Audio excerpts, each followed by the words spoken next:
Paano mag-add ng phone number at email address sa Facebook account? Bakit ba kailangan natin mag-add ng phone number at email sa Facebook? Ang sagot ay para madali itong ma-recover kapag na-hack ang ating Facebook account. Dito sa tatlong guhit, i-click lang to at scroll down. Click lang itong settings and privacy. Click settings. Click itong personal information. Then i-click itong contact info.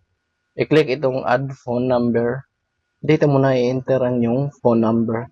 Pagkatapos ma-enter, click continue. Kailangan i-enter ang confirmation code na galing sa Facebook. At pagkatapos malagay ang code, click ang confirm.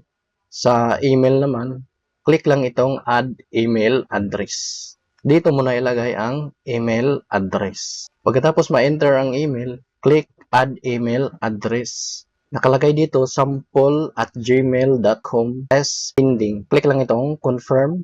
I-check ang inbox ng iyong niregister na email address. Pakita mo doon ang code na galing sa Facebook at i-enter mo dito. Katapos ma-enter, click confirm. Ganun lang kadali.